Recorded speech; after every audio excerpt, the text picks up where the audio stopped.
అమ్మవారికి మనం crystal salt అంటాం, దొడ్డు ఉప్పు అంటాం, గళ్ళ ఉప్పు అంటాం, క్రిస్టల్ సాల్ట్ అని పిలుస్తూ ఉంటాం. ఈ దొడ్డుప్పుతో అమ్మవారికి హోమం చేస్తారు.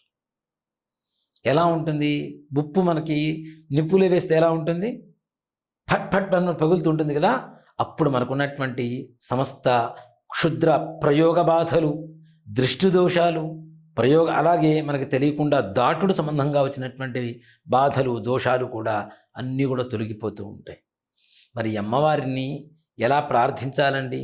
ఎలా చేస్తే మాకు అమ్మవారు తొందరగా అనుగ్రహిస్తుంది అనేటువంటి విషయానికి వస్తే, అమ్మవారి మంత్రం కూడా చాలా చిన్న మంత్రం, ప్రతి ఒక్కరు ఇంట్లో చక్కగా చేసుకోవచ్చు.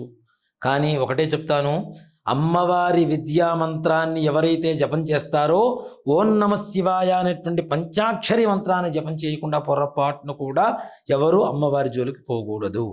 దానివల్ల ఇంకా విపరీతమైనటువంటి పరిస్థితులు ఎదుర్కోవాల్సినటువంటి పరిస్థితులు కనపడుతూ ఉంటాయి మనకి. కాబట్టి ముందుగా ఓం నమ శివాయ అనేటువంటి మంత్రాన్ని 108 సార్లు చేసుకొని, మనకి మిరియాలు ఉంటాయండి, మిరియాలు ఒక 108 తీసుకోండి.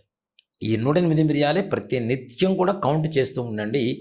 108 సార్లు అమ్మవారి మంత్రాన్ని జపం చేస్తూ, ఈ యొక్క మిరియాలు 41 రోజు జపమైన తర్వాత ఏదేమైనా మీకు దగ్గరలో ఉండేటువంటి ఈ ధూమావతి అమ్మవారు హోమాలు చేసేటువంటి దేవాలయంలో తప్పనిసరిగా క్రిస్టల్ సాల్టు, ఈ మిరియాలు తీసుకుని వెళ్ళి హోమం చేయించండి.